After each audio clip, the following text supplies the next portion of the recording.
बिस्मिल्लाहिर्रहमानिर्रहीम। अस्सलाम वालेकुम नाज़रीन, मैं हूं सैयद अनवारुल हसन और आप देख रहे हैं प्रोग्राम सच तो यह है पीटीवी न्यूज इस्लामाबाद स्टूडियो से। नाज़रीन, रवां साल मई में भारत के खिलाफ जंग में कामयाबी के बाद से पाकिस्तान की आलमी सतह पर पजीराई में इजाफा हो रहा है और हम पाकिस्तान की जानिब से मुतहर्रिक सफारतकारी भी देख रहे हैं और अब तो इसके मोतरफीन सरहद पार भारत में भी पाए जाते हैं। परवीन सुहानी जो उनके बड़े मशहूर और मारूफ मिलिट्री कमेंटेटर हैं, वो कहते हैं कि इस वक्त जो दुनिया में ग्लोबल गवर्नेंस मॉडल हैं और जो तीन बड़े मुल्क हैं अमेरिका, चीन, रूस, उसके साथ पाकिस्तान के ताल्लुकात बहुत बेहतर हो रहे हैं। वज़ीर-ए-आज़म पाकिस्तान जो यूनाइटेड नेशंस के सिलसिले में न्यूयॉर्क में मौजूद थे, वाशिंगटन डीसी में उनकी मुलाकात हुई अमेरिकी सदर डोनाल्ड ट्रंप से और बड़ी खुशगवार मुलाकात थी। तस्वीर जो है वो कहा जाता है कि खुद बोलती हैं। तस्वीर से पता चलता है कि इस वक्त अमेरिका और पाकिस्तान के ताल्लुकात किस नहज पर हैं, बढ़ रहे हैं और बेहतरी की तरफ जा रहे हैं। फिर चीन के साथ अगर हम बात करें तो हमारे टाइम टेस्टेड फ्रेंडशिप है। चीन के वजीर आजम जो न्यूयॉर्क में मौजूद थे, कल उनकी वजीर आजम की यूएन में तकरीर के बाद मुलाकात हुई और उन्होंने उनकी तकरीर को कॉन्टेंट्स को बहुत सराहा। इससे कबल एससीओ के सरबराही इजलास में वजीर आजम बीजिंग में मौजूद थे, वहां पर रूस के सदर व्लादिमीर पुतिन से भी उनकी मुलाकात हुई। तो एक तरफ तो पाकिस्तान की बड़ी अच्छी तस्वीर सामने आ रही है, दूसरी तरफ भारत जिसे इस जंग में शिकस्त के बाद हजीमत का सामना है, ना सिर्फ इंटरनेशनली बल्कि इंटरनली टूट फूट का शिकार नजर आ रहा है। 67 आजादी और अलहदगी पसंद तहरीकें चल रही हैं भारत में। जो जस्टिस फॉर सिख फ्रंट के रहनुमा है वो खालिस्तान और रेफरेंडम की बात कर रहे हैं खालिस्तान के हवाले से। फिर अगर आप देखें तो लद्दाख में उनकी हुकूमत के खिलाफ अपराइजिंग हो रही है। कश्मीर तो हमारे सामने है, वो तो सुलग रहा है। तो ये तो फॉरेन फ्रंट की बात है जिसका आज हम नशिस्त में जरूर अहाता करेंगे। दूसरी तरफ अगर डोमेस्टिक पॉलिटिकल सिनेरियो की हम बात करें, पाकिस्तान तहरीक इंसाफ की जानिब से पेशावर में आज पावर शो किया गया जिसमें जो बुनियादी मकसद यह था, बानी चेयरमैन पीटीए इमरान खान साहब की कॉल पे ये जलसे का इनेकाद किया गया और इसका मकसद मैं सुन रहा था सलमान अकरम राजा साहब को, जो पाकिस्तान तहरीक इंसाफ के सेक्रेटरी जनरल, उन्होंने कहा कि आज का जो मजमा है वो इस बात का मुतालबा करता है कि खान साहब की रिहाई की जाए। साथ में उन्होंने कहा कि जो जिस सूबे के मादनियात हैं उनकी हवालगी सूबों के पास होनी चाहिए ओनरशिप के हवाले से। सवाल ये पैदा होता है, पाकिस्तान तहरीक इंसाफ जिस वक्त जलसे जुलूस कर रही है, क्या इससे उनके सियासी अहदाफ हासिल हो पाएंगे? और जो पार्लिमानी कायमा कमेटियों से इस्तीफा देकर बाहर आ गई है, क्या वापसी का कोई रास्ता है? पार्लिमानी सियासत करेंगे या जो आज पेशावर में जलसा किया है इस जलसे को और इन तहरीक को सड़क पे गरमाएंगे? ये भी नुकात हम उठाएंगे प्रोग्राम में। प्रोग्राम के पहले हिस्से में हमें ज्वाइन किया है हुज़ैफा रहमान साहब ने, इस्लामाबाद स्टूडियो से हमारे साथ शरीक गुफ्तगू हैं, वज़ीर मुमलिकत हैं बराए कौमी विरसा और सकाफत। आपका बहुत शुक्रिया हुज़ैफा रहमान साहब कि आपने हमें वक्त दिया। हमें ज्वाइन कर रहे हैं पेशावर से, अगरचे मेंबर पंजाब असम्बली हैं, अटक से एमपी मुंतखब हुए हैं, लेकिन जाहिर बात है पेशावर में जलसा है। काजी अहमद अकबर साहब जूम वीडियो लिंक पे हमारे साथ मौजूद हैं। काजी अहमद अकबर साहब, आपका बहुत शुक्रिया। और हमें ज्वाइन किया है सेनेटर ज़मीर घुमरो साहब ने, आप पाकिस्तान पीपल्स पार्टी के मरकजी रहनुमा हैं, आपको भी हम बहुत ज़्यादा खुशामदीद कहते हैं। हुज़ैफा रहमान साहब, आपसे सर गुफ्तगू का आगाज़ करूँगा। फॉरेन फ्रंट का तो मैंने अहाता कर दिया, ज़ाहिर बात है प्राइम मिनिस्टर साहब ने खिताब किया और उसकी भी बहुत ज़्यादा इंटरनेशनल कवरेज हुई है। अमरीकी सदर के साथ मुलाकात, फिर एससीओ सरबराही कॉन्फ्रेंस और बहुत से मुबशिरीन को मैं सुन रहा हूँ वो कह रहे हैं कि जितने इंपॉर्टेंट कैपिटल्स हैं, बीजिंग, वाशिंगटन, मॉस्को, रियाद, वहां पर पाकिस्तान की गूंज सुनाई दे रही है। ये तो अहवाल है इंटरनेशनली। डोमेस्टिक फ्रंट पे पॉलिटिकल स्टेबिलिटी के लिए दोबारा से कोई पॉलिटिकल नेगोशिएशन नहीं शुरू हो सकती? पीटीआई से जलसों में ऐलानात कर रहे हैं कि खान साहब की रिहाई को मुमकिन बनाया जाए। जी बहुत शुक्रिया अनवार साहब। मैं एक बात इसमें ऐड करूँगा जो आपने डिप्लोमेटिक और इंटरनेशनल फ्रंट पे बात की, इसमें कोई शक नहीं कि जो ऑपरेशन बनियानुल मरसूस के बाद पाकिस्तान पूरी दुनिया में रेलिवेंट हुआ, लेकिन मैं इसमें थोड़ा सा इजाफा ये करना चाहूँगा कि सिर्फ पाकिस्तान के रेलिवेंट होने की वजह ऑपरेशन बनियानुल मरसूस नहीं है, बल्कि वो शहबाज शरीफ की पीडीएम हुकूमत के दौरान 16 महीने की और अब 1.5 साल की जो शहबाज साहब ने एक शानदार डिप्लोमेसी की। ऑलरेडी ये नहीं हुआ कि ऑपरेशन बनियानुल मरसूस की कामयाबी के बाद पूरी दुनिया के सरबराहान से हमारी मीटिंग शुरू हो गई। शहबाज साहब ने इससे पहले सारे ममालिक अंगेज किया हुआ था, गल्फ में ताल्लुकात बहाल हो चुके थे, आपका टर्की के साथ ताल्लुकात दोबारा अपनी बुलंदियों को छू रहे हैं, चीन के साथ ऑलरेडी आपकी मीटिंग्स जो है वो ऑलरेडी हो चुकी थी। तो इसमें सबसे बड़ा क्रेडिट जो है मैं समझता हूं कि शहबाज साहब की शहबाज डिप्लोमेसी को जाता है कि उसके बाद बुनियानुल मरसूस को 4 चांद लग गए, यानी अफवाज पाकिस्तान की वो मेहनत जो है सही तरीके से दुनिया भर में एक्नॉलेज हो गई। ठीक। दूसरा आपने बात की, देखें एक तो बानी तहरीक इंसाफ की रिहाई ना आप कर सकते हैं ना मैं कर सकता हूं, ना जलसे में खड़े होकर गंडापुर साहब कर सकते हैं। पब्लिक प्रेशर से कोई इम्पैक्ट नहीं पड़ता। देखें मुझे बताएं कि अगर किसी जुर्म में ताज़ीरात पाकिस्तान की किसी दफा के तहत आप अंदर चले जाएं या मैं अंदर चला जाऊं, क्या हमारे हल्के के 10,000 बंदे जेल के बाहर आज हमें छोड़ देंगे? एक कानून मौजूद है, लॉ ऑफ लैंड है। ठीक। बानी तहरीक इंसाफ की रिहाई का एक ही तरीका है कि आप अदालतों से इन सजाओं को कलअदम करार दिलवाएं। देखिए आप क्या कहते हैं, आप कहते हैं कि जी इस बात को मान रहे हैं कि चोरी हुई है, लेकिन कह रहे हैं जी चोरी एक छोटे से कलम की है, चोरी एक घड़ी की है, चोरी एक बुल्गारी के सेट की है। मुल्क का वजीर आजम जो है, जो कई सौ अरब के बजट का कस्टोडियन है, उस पर इल्जाम लगा रहे हैं उन्होंने 15 करोड़ रुपए की चोरी कर ली। भाई चोरी चोरी होती है। अगर आप चोरी करेंगे एक जूता, तब भी ताज़ीरात पाकिस्तान की मुतलका दफा के तहत आप पे पर्चा होगा। अगर आप 10 अरब की चोरी करेंगे तब भी होगा। नवाज शरीफ साहब को आपने 10,000 तनख्वाह ना लेने पे फारिग कर दिया। यूसुफ गिलानी को आपने फारिग किया कि उसकी नरगिस सेठी ने खत नहीं लिखा, और आपने चंद लम्हों की सजा दे दी और डिस्क्वालिफिकेशन होगी उनकी for the period of 5 years.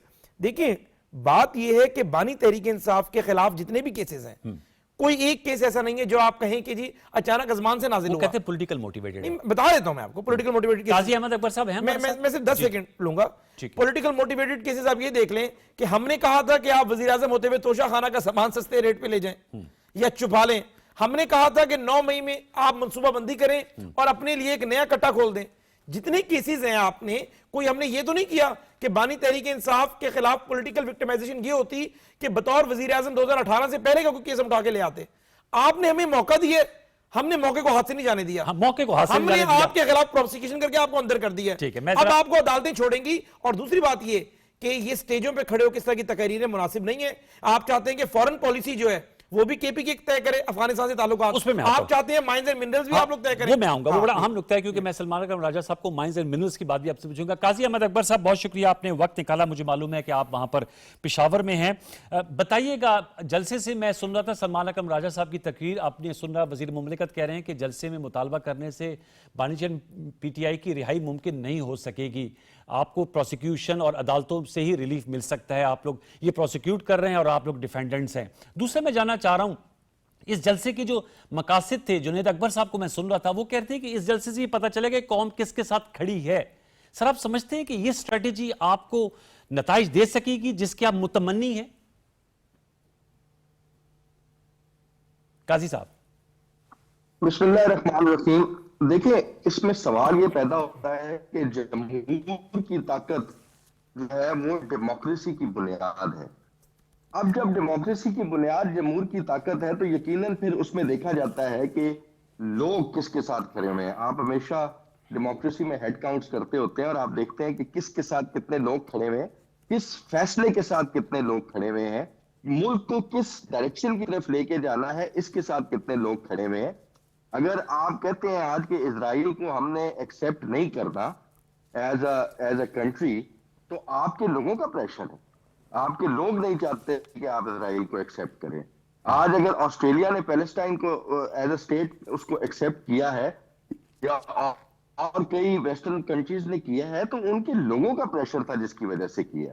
तो लिहाजा ये इस किस्म के जो जलसे हैं, इनसे कभी तारीख में भी ऐसा नहीं हुआ कि जनाब जलसा हुआ और कोई लीडर जेल से बाहर आ गया। हम भी एक गवर्नमेंट 3.5 साल की गुजार चुके हैं और पिछले कई सालों से एक पाकिस्तान में आइन और कानून की बालादस्ती के लिए जदोजहद कर रहे हैं। हमें भी समझ है इन चीजों की, हमें भी पता है कि प्रोसिक्यूशन क्या होती है और डिफेंस क्या होता है, और हमें ये भी पता है कि अदलिया क्या होती है और अदलिया ने क्या रोल प्ले करना होता है। इस पे तो बड़ी तकलीफ है कि जी वो चंद मिनट की सजा दे दी या उस इकामे के अगेंस्ट सजा दे दी, लेकिन हमें ये भी सोचना चाहिए ना कि आज हमारी क्या इस्तदा है। हम कहते हैं कि जी 600 से ज्यादा वकालतनामे खान साहब के जमा हो चुके हैं, 300 से ज्यादा FIR हैं। आप हमारे केस सुने, हमारे केस सुने और उनका मेरिट के ऊपर फैसला करें। मेरी आवाज आ रही है? जी जी, लाउड एंड क्लियर, आप बात अपनी जारी रखें। जी ओके। आप हमारे केस सुने और आप अदालतों में उनके फैसले करें, आप हमारे खिलाफ फैसले करें, इससे कोई फर्क नहीं पड़ता। आपने इलेक्शन से एक हफ्ता पहले भी तो हमें 40 साल की सजाएं सुनाई, तो हमें सुना दे सजाएं। तोशा खाना में भी सुना दे।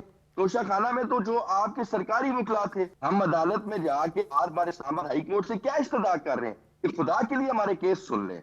यहाँ पे हालत ये है कि चीफ जस्टिस हाई कोर्ट कहते हैं कि इमरान खान साहब की मुलाकात उनकी बहनों से करवा दी जाए, अडयाला में बैठे जो जेल सुप्रीडेंट है वो उनसे ज्यादा ताकतवर है, वो मुलाकात नहीं करवाते। ठीक। तो कहाँ गई है अदालतें? सर ये जो आपकी ग्रीवेंसेज है उस बात हो रही है, कौन काजी सी साहब इंसाफ कतक की बात हो रही है? जी काजी साहब कहना कतक तो लाने के बड़ा लिए आसान है। जी काजी साहब कतक लाने के लिए माजरत, ये जो आपकी ग्रीवेंसेज हैं तो ये जलसे के थ्रू कन्वे कर रहे हैं? इसके लिए तो पार्लिमानी फोरम है, कायमा कमेटियां हैं, आप खुद मेंबर पंजाब असम्बली हैं, केपी में आप लोगों की हुकूमत है, वज़ीर आला है, उनकी तवाना आवाज है, सेनेट है, कौमी असम्बली है, तो वो फोरम्स भी तो आपके पास मौजूद हैं। जी काजी साहब, मेरे ख्याल से कोई भी ऐसा फोरम नहीं है, चाहे वो पंजाब असेंबली का हो, चाहे वो सेनेट का हो, नेशनल असेंबली का हो या केपी के असेंबली का हो, वो सारे फोरम्स को एग्जॉस्ट किया गया है। एक बार नहीं, सिर्फ मेरी अपनी जाती मेरे ख्याल से 20 से 22 तकरीरें हैं जिसमें इस नाइंसाफी का जिक्र किया गया है। पंजाब असेंबली में हर फोरम पे इसका जिक्र किया जाता है। बट सवाल तो ये पैदा होता है कि जो मुक्तदरा है, देखिए ये जो बात कर रहे हैं ना, they have nothing in their hands. इनके अपने डिफेंस मिनिस्टर ने जो मेहदी को जो इंटरव्यू दिया है, एक तरफ वो कहते हैं कि जी हाइब्रिड सेटअप है, दूसरी तरफ वो कहते हैं कि जो पॉलिटिकल गवर्नमेंट है वो ज्यादा पावरफुल है, तीसरी तरफ वो कहते हैं कि नहीं जी एक डिफेंस मिनिस्टर पाकिस्तान में उसकी और हैसियत है, अमेरिकन डेमोक्रेसी में उसकी और हैसियत है। फिर वो कहते हैं जी खान साहब का ट्विटर अकाउंट जो है वो इंडिया से कंट्रोल होता है। फिर वो कहते हैं जी खान साहब का ट्विटर अकाउंट पाकिस्तान। आप उस पूरे इंटरव्यू से ये अंदाजा लगाएं कि ये गवर्नमेंट कितनी कंफ्यूज्ड है। ये is the senior most minister, very close to mister Nawaz Sharif and prime minister. तो आपको अंदाजा हो जाएगा कि इस गवर्नमेंट के अंदर कंफ्यूजन कितनी है। चलिए हुकूमत से इसका मैं फिर एक दफा ये बात करता हूं कि एक इतना जी आप बात अपनी बड़ा जो मुकम्मल जलसा है, हाँ। इतना बड़ा जो जलसा है जिसमें इतना बड़ा टर्न आउट था लोगों का कि मैं जाती तौर पे 5:25 पे पेशावर टोल प्लाजा से उतरता हूं और 7:15 बजे तक मैं जलसा गाह नहीं पहुंच पाता हूं, ठीक, बावजूद इसके कि मैं 1.5 किलोमीटर पैदल भी चला हूं। तो आप इमेजिन कर लें कि कितनी दुनिया थी।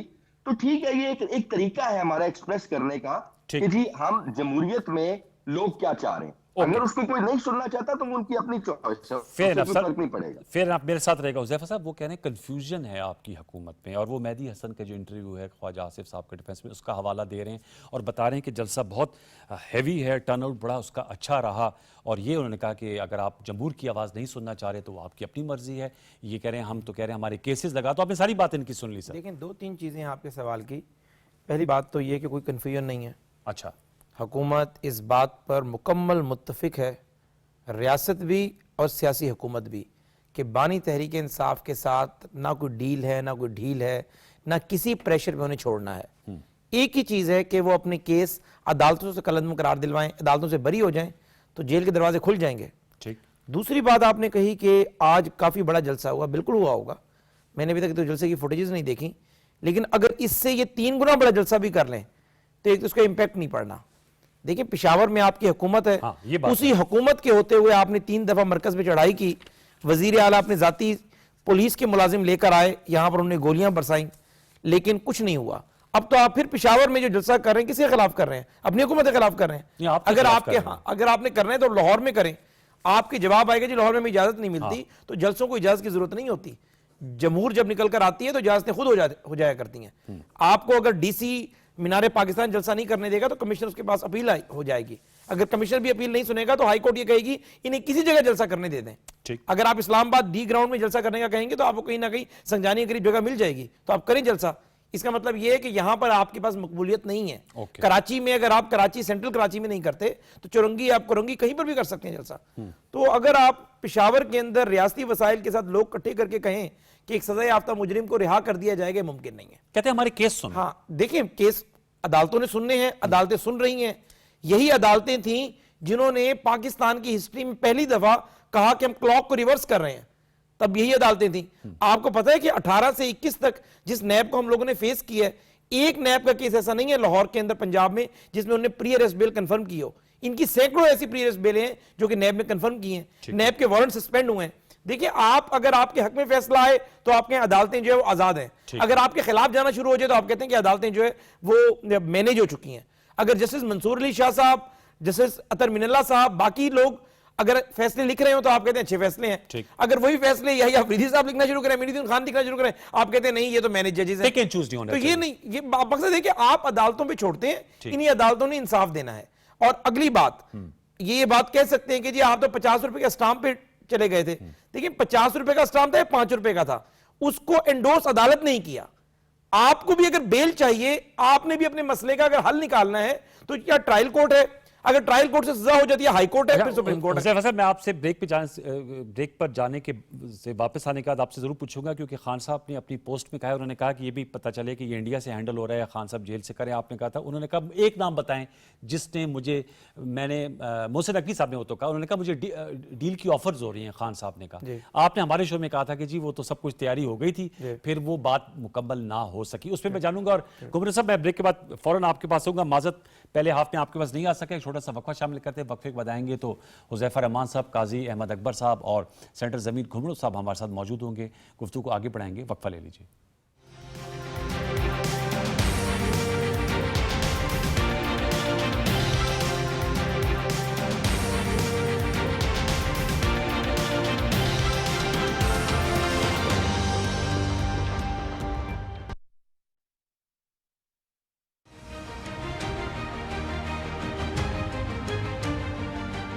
There must be no space for hate speech, discrimination or violence against any person or against any religion.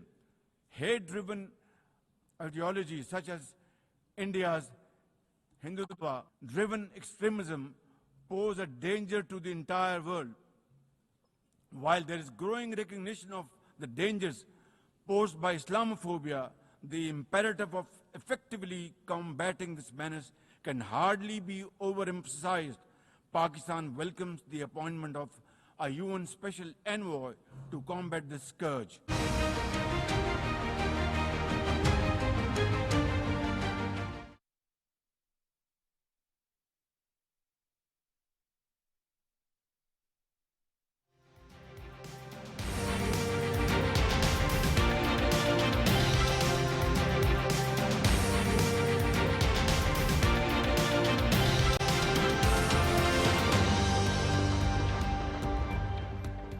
Welcome back. Senator Zameer Ghumro साहब, सर आपसे जानना चाहूंगा, बताइएगा, एक तो ये फ्रंट है जिस पे पीटीआई और पीएमएलएन आमने सामने है। ये पीपल्स पार्टी और पीएमएलएन तो हलीफ जमाते हैं। आप लोग जो है वो हुकूमती बेंचों पे बैठते हैं, चाहे वो आप सेनेटर हैं, ट्रेजरी बेंच पे बैठते हैं, कौमी असम्बली में बैठते हैं। आप लोगों की लफ्जी जंग क्यों शुरू है सैलाब की सूरत के हवाले से?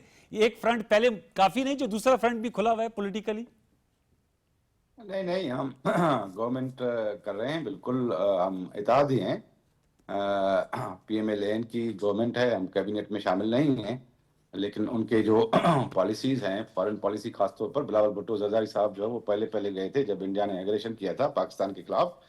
उन्होंने जो है वो पार्लियामेंट्री जो है वो टीम थी जिसको हेड कर रहे थे बिलावल भुट्टो जरदारी साहब, उसमें जो है वो पीएमएलएन के भी जो सेनेटर्स और एमएनएस थे और दस्तगीर खान साहब थे।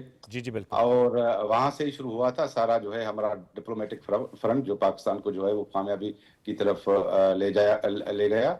तो ये नहीं है कि हम गवर्नमेंट के इत्तेहादी नहीं हैं, बिल्कुल गवर्नमेंट के इत्तेहादी हैं। हम पीडीएम से लेकर हम गवर्नमेंट के इत्तेहादी हैं, आज के नहीं है। लेकिन डिफरेंसेस ऑफ ओपिनियन होते हैं और इश्यूज पर, ये नहीं है कि नहीं होते।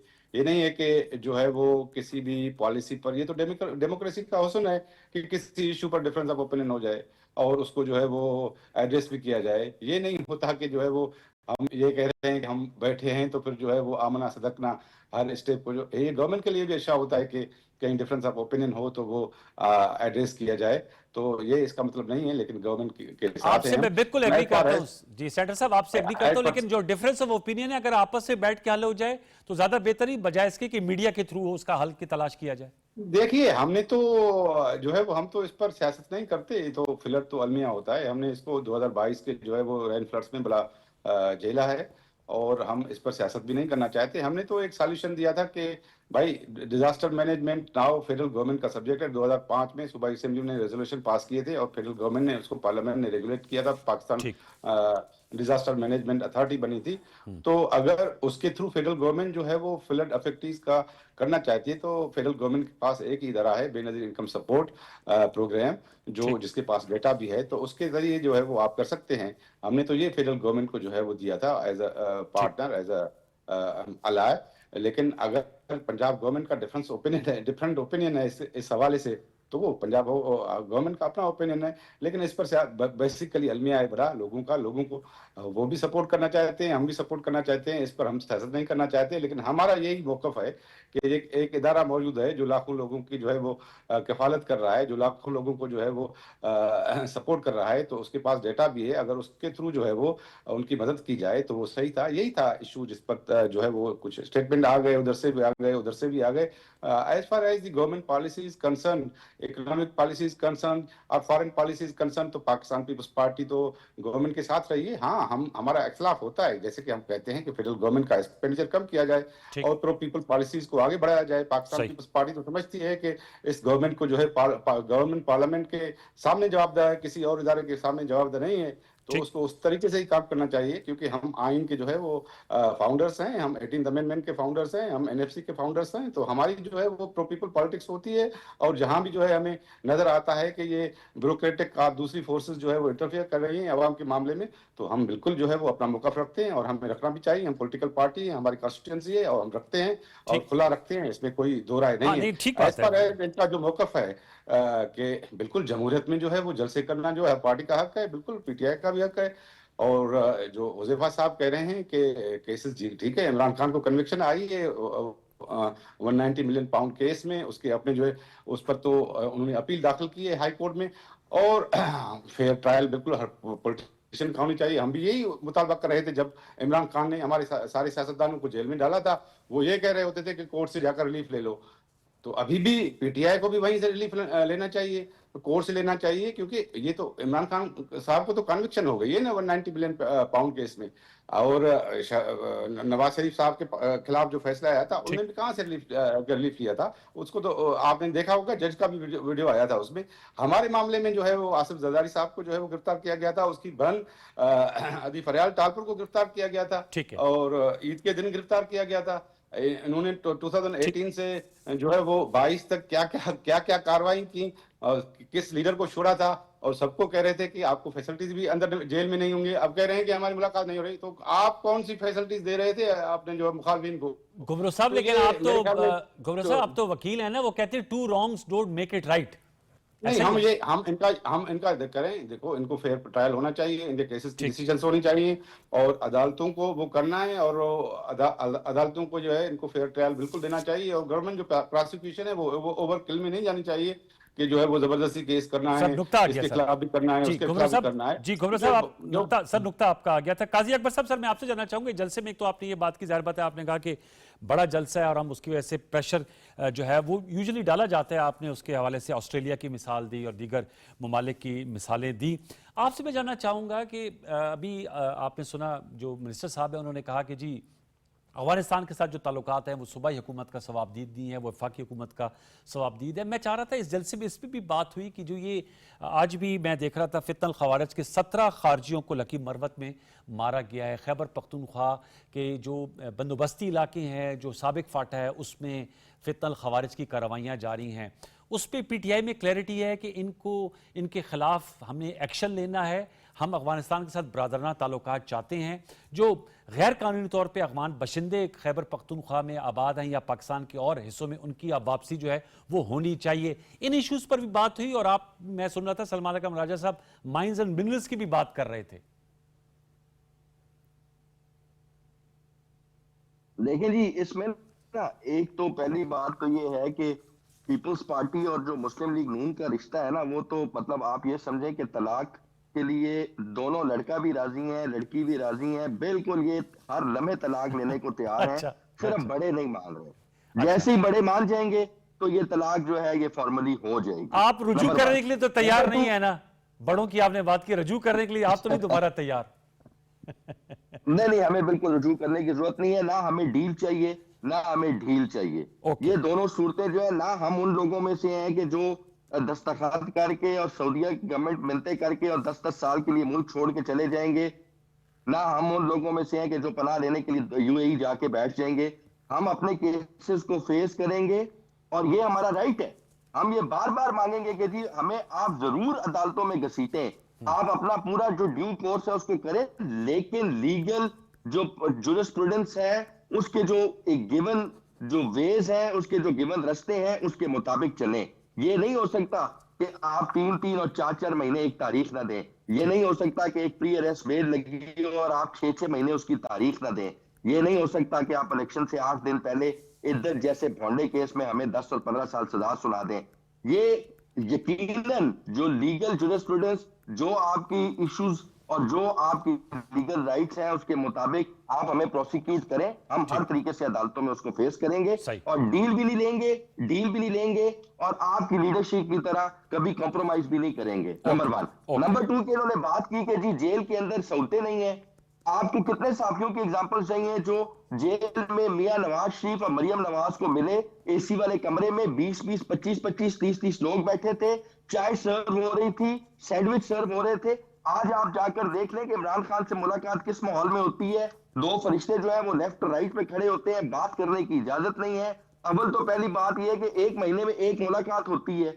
वहां पे तो हर हफ्ते को मेला लग जाया करता था अडयाला जेल में और लाहौर की कोट लखपत जेल में। तो ये हमें ना बताएं कि हमने आपकी कौन सी सहूलतें बंद की, और ये you can not compare the two situations. पूरी दुनिया इस सिचुएशन को देख रही है, बड़े क्लोजली ऑब्जर्व कर रही है। बिल्कुल उसी तरीके से जिस तरह आप कहते हैं कि जी 2000, हम कहते हैं 2024 के इलेक्शन में फॉर्म 47 आया, तो आप कहते हैं जी 18 में भी आया था। तो भाई 18 में कौन से कॉमनवेल्थ ऑब्जर्वर ग्रुप ने कहा था ये कौन?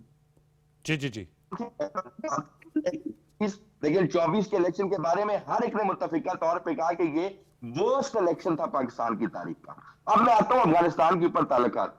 जो माइंस एंड मिनरल्स है वो 18th अमेंडमेंट के बाद सूबे का सब्जेक्ट बन चुका हुआ है। ठीक। अब फेडरल गवर्नमेंट की कोशिश ये है कि हम किसी तरीके से सब्जेक्ट को लेकर वापस फेडरल के पास ले जाएं, ताकि जो सूबे हैं बिलखसूस जिनके पास मिनरल्स मौजूद हैं, जिनमें केपीके है और बलूचिस्तान है, ये चाहते हैं कि इन सूबों से ये कंट्रोल ले लिया जाए और हम उसको अपनी मर्जी के साथ ऑपरेट करें। तो जनाब ऐसा नहीं होने वाला। या तो 18th अमेंडमेंट को रोल बैक करें, और चूंकि वो पीपल्स पार्टी का ही ब्रेन चाइल्ड था और हम तो एटलीस्ट उसकी हमेशा सपोर्ट करते आए हैं एज पाकिस्तान तरीके इंसाफ, गवर्नमेंट में थे तब भी, गवर्नमेंट से बाहर है तब भी।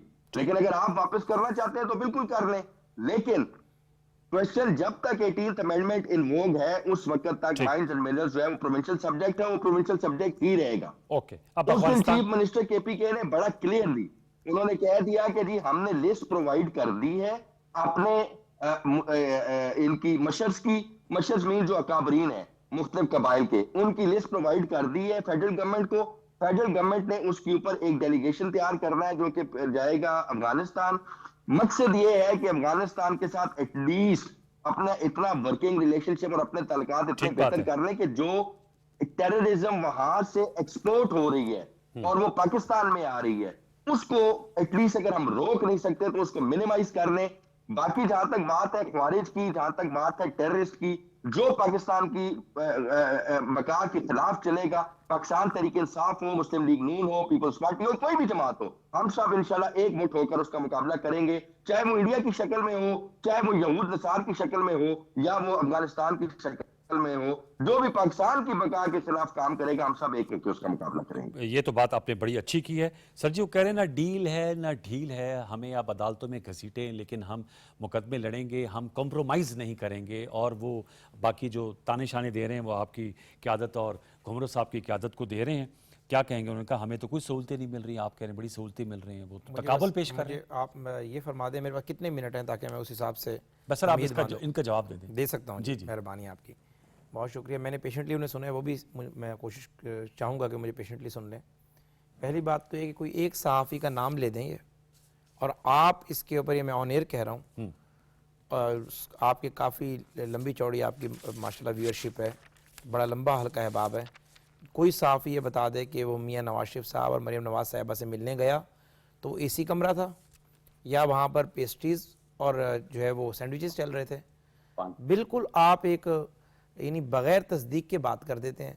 मैं ख़ुद जाता रहा था और मियाँ साहब ज़्यादातर कोट लखपत में रहे थे, अडियाला में तो बहुत कम अरसा रहे थे, और 2-2, 3-3 महीने बाद मुलाकात हुआ करती थी। उसमें 15, 18, 20 लोग ज़रूर होते थे। ज़रा जो गैप इतना बड़ा आ जा करता था, और जितने लोग आते थे मुलाकात के लिए उससे ज़्यादा बाहर रहते थे, उन्हें मुलाकात के लिए नहीं जाने दिया जाता था। अच्छा। कई फेडरल मिनिस्टर्स, इवन के आज़ाद जम्मू और कश्मीर के वज़ीर आज़म और जीबी के वज़ीर आला का शनाख्ती कार्ड कलेक्ट हुआ करता था।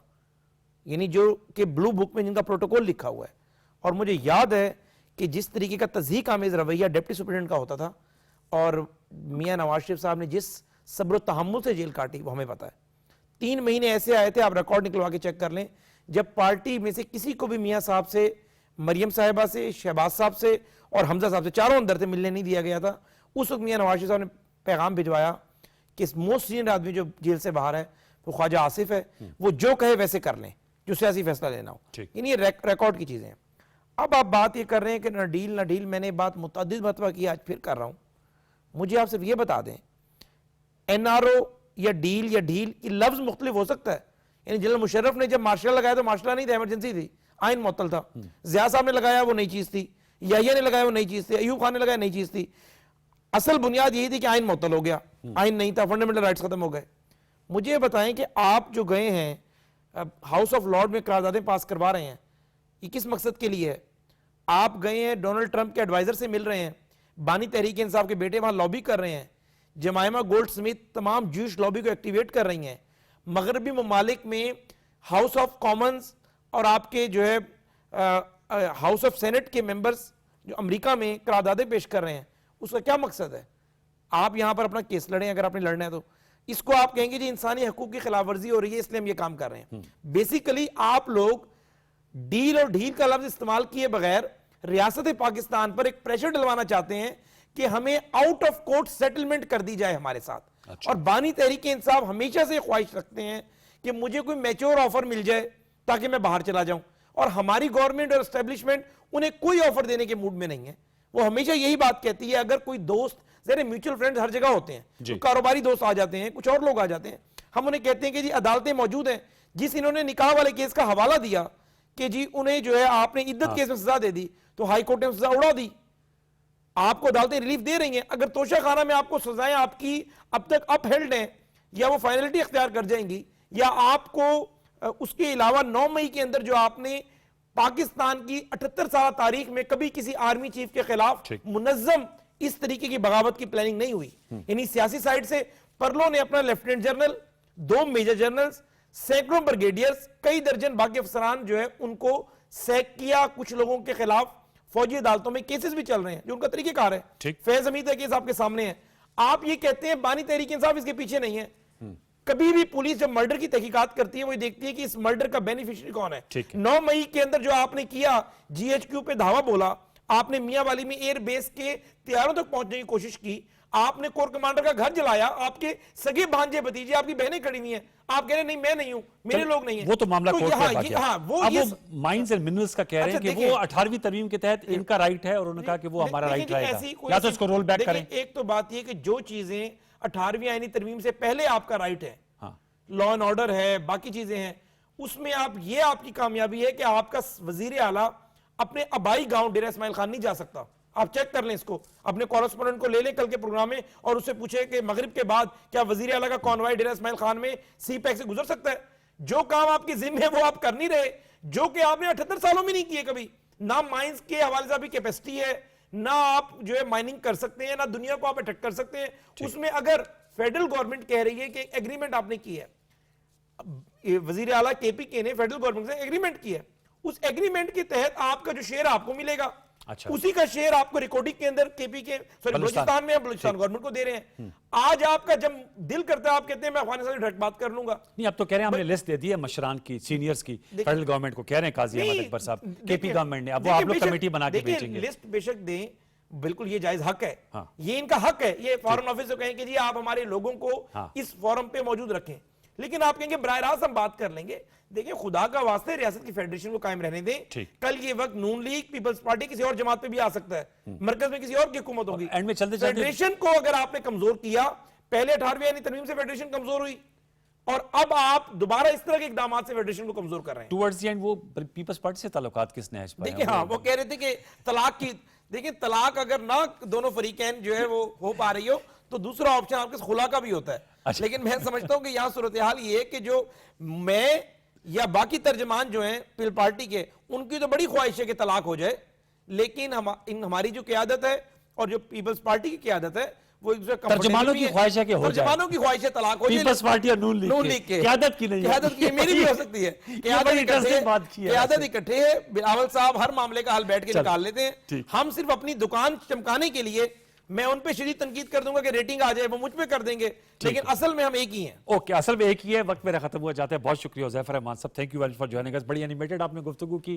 सेनेटर ज़मीन घुमर साहब आपका बहुत शुक्रिया, और काजी अहमद अकबर साहब आपका बहुत शुक्रिया। आप अगरचे पेशावर में मौजूद थे, उसके बावजूद आपने thank you so very much हमारे प्रोग्राम में ज्वाइन किया और अपनी पार्टी का रुख दबंग अंदाज में पेश किया। व्यूअर्स से छोटा सा वक्फा शामिल करेंगे, वक्फे के बाद आएंगे जो जरा भारत की खबर लेंगे कि वहां अंदर क्या चल रहा है। जैसे मैंने कहा, सिख जस्टिस फॉर सिख की कैंपेन जो है वो खालिस्तान रेफरेंडम की बात हो रही है। लद्दाख में जो है लोग बीजेपी सरकार के खिलाफ खड़े हुए हैं।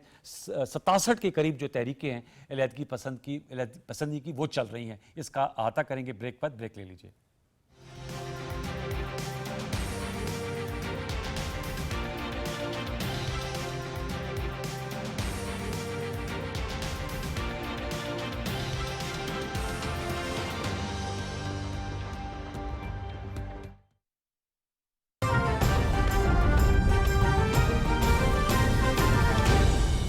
दुरुस्त हर वक्त बर वक्त।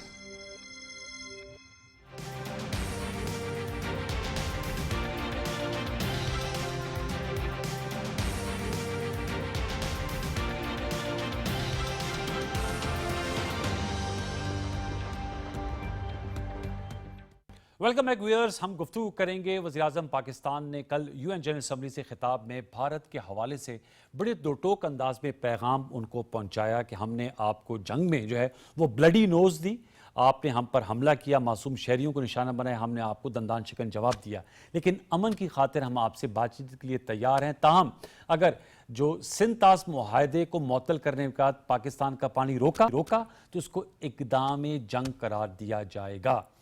इस हवाले से भी गुफ्तगू करेंगे। और जो भारत की जानिब से वज़ीर-ए-आज़म पाकिस्तान की तकरीर पर फिर जवाब आया, उसका फिर जवाब जो है वो पाकिस्तान मिशन की काउंसलर साइमा सलीम साहिबा ने बड़े ज़बरदस्त अंदाज में दिया, जिसमें उन्होंने कहा कि हमें भारत वो चीज़ें बता रहा है जो कि खुद एक ऑक्यूपायर है और जिसने इंसानी हकूक़ की पामाली की है। मकबूजा कश्मीर में यूएन सिक्योरिटी काउंसिल में करारदादें मौजूद हैं कि भाई साहब राय कराया जाएगा, वो नहीं करा रहा। उन्होंने कहा खुद नाम नेहाद बहुत बड़ी जमहूरियत का अपना नाम लेते हैं, दम भरते हैं, जबकि सबसे बड़ी झूठ की फैक्ट्री जो है वो भारत में कायम है। तो जरा साइमा सलीम साहबा ने जो जवाब दिए उस हवाले से भी बात करेंगे। हमें ज्वाइन किया ब्रिगेडियर रिटायर्ड मसूद अहमद खान साहब ने। ब्रिगेडियर साहब अस्सलाम वालेकुम। जी वालेकुम सलाम। ब्रिगेडियर साहब, जो प्राइम मिनिस्टर साहब ने भारत नाम दिया वो तो पूरी दुनिया ने सुना। सबसे बड़ा जो है वो फोरम है, वर्ल्ड का सबसे बड़ा फोरम है, 193 मुल्क होते हैं। भारत के अंदर के हालात जो हैं वो भी, जैसे मैंने इब्तिदाई में कहा कि 67 के खिलाफ के तकरीबन तहरीकें चल रही हैं, आज़ादी की, अलहदगी पसंदी की। कैसे देखते हैं सारी सूरत हाल को? लद्दाख में अपराइजिंग है, जस्टिस फॉर सिख वाले दोबारा खड़े हुए हो गए हैं और वो कह रहे हैं कि जी 2025 पे खालिस्तान के वाले से रेफरेंडम कराया जाएगा। क्या किस तरह देख रहे हैं भारत की इंटरनल सिचुएशन ये मार के हक में मार खाने के बाद? यहाँ देखिए, मेरे ख्याल में जिस तरह की इंडिया के अंदर के हालात है बताया नहीं जाता है, लेकिन वहां पे लोगों को पता है, इंटरनेशनल कम्युनिटी को पता है क्या हो रहा है। देखिए, अगर हम स्टार्ट करते हैं कि जो एक नॉर्थ ईस्ट से स्टार्ट करते हैं, नॉर्थ ईस्ट में 7 स्टेट्स हैं, वो अपने आप को मंगोलाइट्स कहते हैं और वो समझते हैं कि they are different from mainstream जो मेनलैंड इंडिया से है। वो फैक्टर है, फिर they are struggling for independence. और 7 स्टेट्स हैं, तमाम स्ट्रगल कर रहे हैं। और जो आपके सामने मोस्ट वोलेटाइल स्टेट माना जाता है मणिपुर, जिसका रिसेंटली मोदी साहब गए थे 2 साल जब जंग लड़ाई के बाद, उसके बाद मजीद वहां पे प्रोटेस्ट और वायलेंस वगैरह हुई है। और वहां पे एक चल रही है बिटवीन हिंदूज जो मैतीज हैं और कुकीज जो क्रिश्चियंस हैं, और जिस तरह वहां पे क्रिश्चियन खवातीन की इज्जत की पामाली की गई है, वो किलिंग्स हो रही है। तो बहुत बड़े वो वहां पे रिकॉर्डेड हिस्ट्री में ऐसे वाकयात हुए हैं जो बताए नहीं जा सकते हैं नॉर्थ ईस्ट में। आप जब आते हैं Indian integral occupied Jammu and Kashmir, पिछले 78 ईयर्स से they are struggling for independence. Indian occupation के अगेंस्ट ह्यूमन राइट्स की वायलेशन हो रही है, किलिंग्स हो रही है। और अब ये जो आजादी की स्ट्रगल जो पहले वैली में कंसंट्रेटेड थी, देखें अब ये पूरे साउथ ऑफ पीर पंजल आ गई है और पुंछ में, राजौरी में, और यहाँ भी हम देख सकते हैं कि वहां पे हुर्रियत पसंदी जोर पकड़ रही है। और इसके बाद आप देखें कि जब आते हैं, मैं पंजाब में, पंजाब खालिस्तान है, वहां पे सिख स्ट्रगल कर रहे हैं फॉर इंडिपेंडेंस, खालिस्तान की बात हो रही है। और इसके साथ साथ वो ये भी डिमांड कर रहे हैं कि इंडियन आइन का, कॉन्स्टिट्यूशन का एक आर्टिकल है 25B(2), जी जिसमें सिखों को कहा गया ये हिंदू हैं। तो ये कहते हैं कि सिखों की डिमांड है कि आप इसको भी यहाँ से निकालें कि हम हिंदू नहीं है, और यही सिख यस फॉर जस्टिस की भी डिमांड है। इसके अलावा आप देखें कि बाकी जो मैं सेंटर में आते हैं तो नेक्स्ट स्लाइड का एरिया है, यहाँ पे 13 स्टेट्स है जो रेड कॉरिडोर जिसे कहा जाता है, they cover almost 90,000 square kilometre के area. They are also struggling, वहां पे एक अपने लिए एक अपना एक माओइस्ट कंसेप्ट वाले गवर्नमेंट वहां पे चाहती है, ऑल देयर स्टेट। सो वहां पे भी है। और जो मनमोहन सिंह के प्राइम मिनिस्टर थे, तो उन्होंने कहा था कि जो सबसे ज्यादा खतरनाक थ्रेट इंडिया के स्टेबिलिटी के लिए है, वो उन्होंने कहा था नक्सलाइट की मूवमेंट है, अच्छा जो इंडिया, जिससे मैंने कहा 13 स्टेट्स को कवर कर रही है। फिर देखें कि जो माइनॉरिटीज से वो मार्जिनलाइज्ड है। मुस्लिम्स की हम बात करते हैं, मुसलमानों का तो कोई हाल नहीं है। जिस तरीके से आप देखें कि मुसलमानों के साथ जब से बीजेपी पावर में आई है, उसके बाद से जो वहां पे बीफ खाने पे ट्रेसपासिंग, कैटल या काउस पे, उस पे मुसलमानों का कत्लेआम है।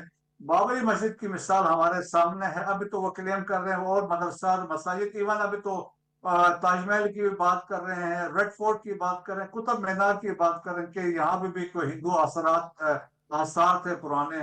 और उसके बाद देखें लव जहाज का कंसेप्ट था कि उन्होंने कहा कि मुसलमान हिंदू लड़कियों से शादियां कर रहे हैं, तो सर उस ये पर किलिंग्स हो बताइएगा रही है। ब्रिगेड साहब की जो हिंदुत्व सोच है ये भारत को कहां लेकर जाकर पहुंचाएगी? देखें जी, अल्टीमेटली ये जो सो कॉल, जो देखें पहले सेकुलर कंसेप्ट था, जो जी गांधी का कंसेप्ट था, नेहरू का कंसेप्ट था। तो बीजेपी ने उस वक्त से, जब से ये बनी 1925 में नागपुर में बनी, तो इनका कंसेप्ट भी यही था, हिंदुत्व। और उनका मानना है कि all that south of Himalayas, north of Indian ocean is अखंड भारत। और उन्होंने ये कहा कि यहाँ पे माइनॉरिटीज का कोई स्कोप नहीं है। यहाँ पे आइदर दे कन्वर्ट कर जाए, घर वापसी का यही कंसेप्ट है, आप पहले हिंदू थे, आप कन्वर्ट हो जाएं। हाँ घर सिमिलर वापसी यही मैसेज क्रिश्चियंस के लिए है। सही कह अब देखें कि हिंदुत्व का ये है कि इससे रेडिकलाइज फाशिस्ट रजीम आ गई है, जिससे एक ये है कि मुसलमानों में एक अंडरस्टैंडिंग, एक वे हुई है कि भाई जिस तरीके से हालात वहां पे पैदा किए, इस्लामोफोबिया का कंसेप्ट वो वहां पर उन्होंने डाला हुआ है। और सिमिलर रियलाइजेशन अब मुस्लिम कंट्रीज से, गल्फ कंट्रीज ने भी रियलाइज किया जिस तरीके से मुसलमानों के ये पीछे पड़े हैं। सो अल्टीमेटली देखिए, हिंदुत्व रिपब्लिक अभी बन चुकी है।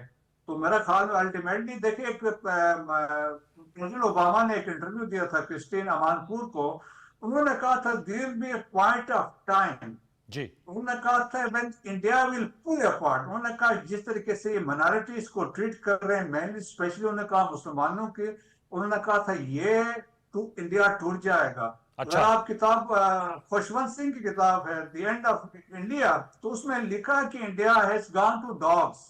ओके उन्होंने कहा अमेरिका कैन सेव इंडिया, और उन्होंने कहा अल्टीमेटली उन्होंने कहा इंडिया विल ब्रेक अप, और उन्होंने कहा it will not be Pakistan और any other power, it will implode. हाँ it will implode from inside. Sir ये बताएगा कि वज़ीर-ए-आज़म पाकिस्तान ने तो कहा है कि हम मुज़ाकरात के लिए तैयार हैं, हम हर मामले पे, पानी के मामले में बातचीत के लिए तैयार हैं, हम कश्मीर के मामले में, वो तो सबसे बड़ा तनाज़ा है, हम काउंटर टेररिज्म के हवाले से तैयार हैं, फितना अल हिंदुस्तान का उन्होंने जिक्र किया, जाफर एक्सप्रेस का जिक्र किया।